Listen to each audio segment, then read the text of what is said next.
Hello everyone, सुप्रभात। गुरु कृपा channel में आप सभी का स्वागत है। आपका दिन शुभ हो, ऐसी मेरी ईश्वर से प्रार्थना है। आज का हमारा टॉपिक है सीता की खोज। जी हाँ, अभी तक आप जो सुनते आ रहे हैं वो शमशेर रामायण चल रही है। आज का टॉपिक है सीता की खोज। राम के मन में कई प्रकार के प्रश्न थे, आकांक्षाएं थी। मरीचि की माया उन्होंने देख ली थी, वह छल से उन्हें कुटिया से दूर ले गया था। अब क्या होगा, यही सोचते हुए वे कुटिया की ओर भागे चले आ रहे थे। वापसी में एक पल भी विलंब नहीं करना चाहते थे। लक्ष्मण को वे कुटी पर छोड़कर आए थे सीता की रखवाली के लिए। अच्छा हो कि लक्ष्मण वहीं हो, मरीचि की मायावी आवाज उन तक न पहुंची हो। राम ने सोचा, सीता अकेली रही तो राक्षस उन्हें मार डालेंगे, खा जाएंगे। तभी उन्होंने पगडंडी से लक्ष्मण को आते देखा। वही हुआ जिसका राम को डर था। अनिष्ट की आकांक्षा और बढ़ गई। पता नहीं सीता किस हाल में होगी। राक्षसों ने उन्हें मार डाला होगा, उठा ले गए होंगे। अकेली सीता दुष्ट राक्षसों के सामने क्या कर पाई होगी। कुटी छोड़कर आने पर वह लक्ष्मण से क्रुद्ध थे। उन्होंने क्रोध पर नियंत्रण रखा।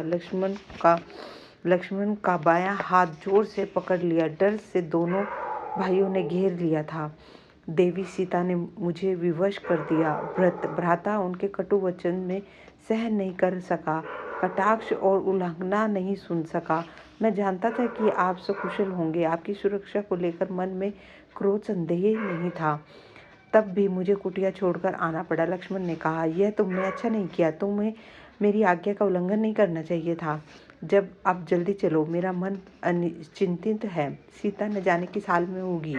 मायावी राक्षसों का कोई ठिकाना नहीं। राम के चले जाने से गति और बढ़ गई। कुटिया अभी दूर थी पर दिखाई पड़ने लगी थी। राम ने वहीं से पुकारा, सीते तुम कहाँ हो? जैसे ही उन्होंने पता चला कि सीता आश्रम में नहीं है, कुटिया मौन रही। वहां से उत्तर नहीं आ मिला। राम की बेचैनी बढ़ गई। उनकी एक आवाज पर कहीं से भी उपस्थिति हो जाने वाली सीता वह नहीं थी। अनुपस्थिति बोलती कैसे? राम की आवाज पेड़ों से टकराकर हवा में विलुप्त हो गई, कुटिया के शून्य में समा गई। राम पुकारते रहे, उत्तर में उन्हें हर बार सन्नाटा ही मिला। चुप्पी हर ओर थी। हर दिन हवा में झूलने वाले पत्ते शांत थे। लताएं गुमसुम पड़ी हुई थी। चिड़िया की चह लुप्त थी। कुटिया के निकट घूमने वाले पशु पक्षी चुप खड़े थे।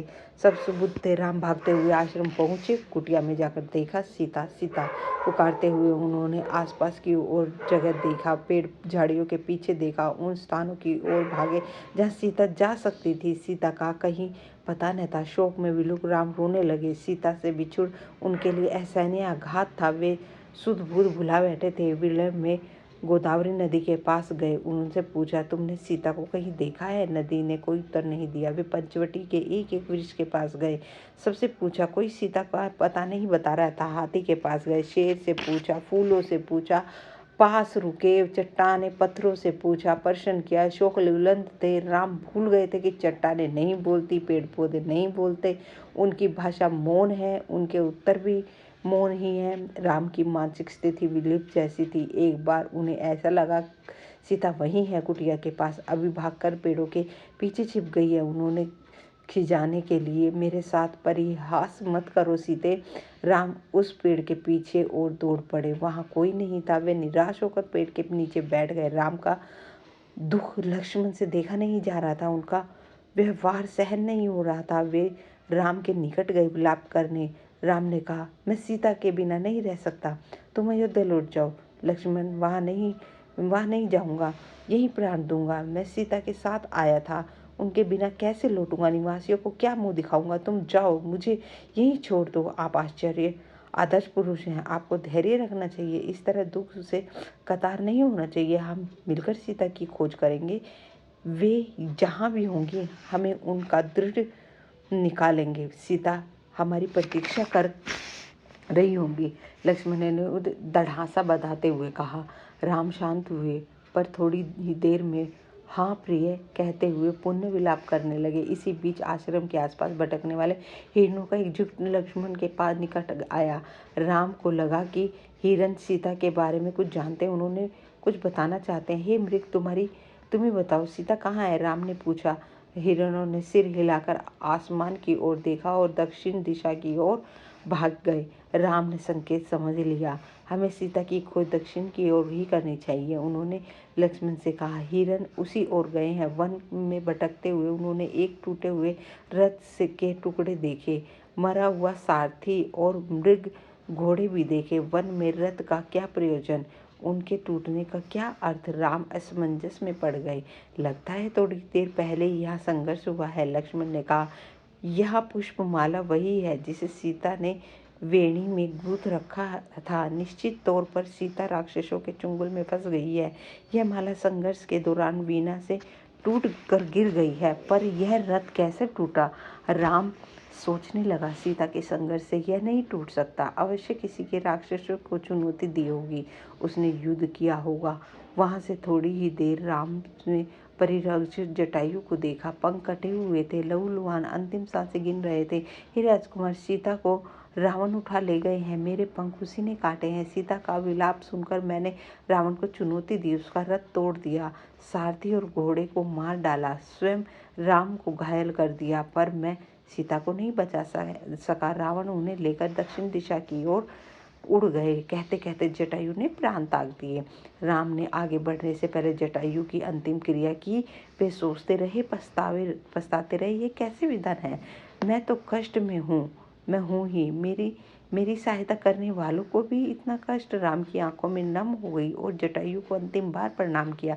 जटायु ने सीता के बारे में महत्वपूर्ण सूचना दी, रावण का नाम बताया, दिशा बताई, जिधर सीता की को लेकर गया है। राम जटायु की चिता के पास मौन खड़े थे। यह समय विलाप करने का नहीं था।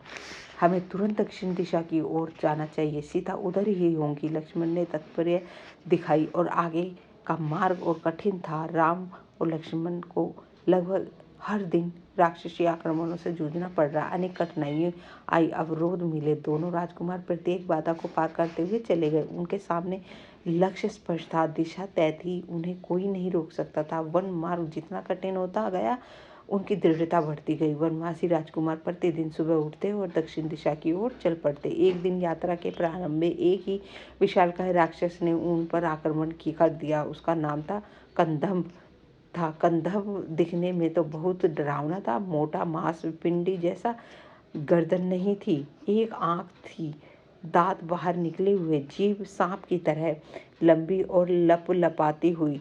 राम लक्ष्मण को देखते ही कबंध प्रसन्न हो गए। उन्होंने दोनों हाथ फैलाए, एक एक हाथ से दोनों भाइयों को पकड़कर हवा में उठा लिया। उनसे मन मांगा आहार मिल गया था। बैठे बिठाए वह अपने शिकार को भुजाओं में लपेटकर मुंह तक ले जाता, इससे पहले कि राम लक्ष्मण ने अपनी तलवारें निकाली और एक झटके में कबंध के हाथ काट दिए। उसके हाथ धरती पर गिर पड़े। कबंध उसकी शक्ति और बुद्धि पर आश्चर्यचकित रह गया। कौन हो तुम दोनों? उनसे पूछा। हम अयोध्या के महाराज दशरथ के पुत्र हैं। राम और लक्ष्मण रावण के नाम की पत्नी सीता का हरण करके ले गए। हम उन्हीं की खोज में निकले हैं। रक्षक कबंध ने राम के बारे में सुन रखा था। राक्षस साक्षात उन्हें देखकर प्रसन्न हो गए। उनसे कहा, मैं सीता के संबंध में कुछ नहीं जानता, लेकिन तुम दोनों की सहायता का उपाय बता सकता हूँ। मेरा एक छोटा सा आग्रह स्वीकार करो, मेरा अंतिम संस्कार राम करें। राम ने इस पर सहमति व्यक्त की तो कबंध बोला, आप दोनों पंप सरोवर के निकट ऋषिमुख पर्वत पर जाएं। वहाँ वनराज सुग्रीव का क्षेत्र है। वे निर्वासित जीवन व्यतीत कर रहे हैं। सुग्रीव से मदद का आग्रह कीजिए। उनके पास बहुत बड़ी वानर सेना है। सुग्रीव के वानर सीता को अवश्य खोज निकालेंगे। कबंध की सांसें टूटने लगी थी।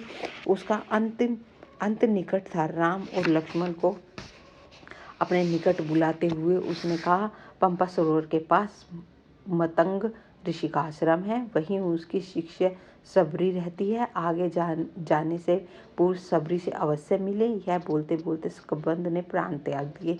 राम ने अपना वचन पूरा करते हुए उनके अंतिम संस्कार किया और पंप की ओर चल पड़े। कबंध की बातों से राम को बहुत धड़ासा हुआ। सीता तक पहुंचने की आशा बलवती हुई। राम को सुग्रीव की क्षमता और उनकी वानर सेना की शक्ति का पता था। वे जल्दी सुग्रीव तक पहुंचना चाहते थे।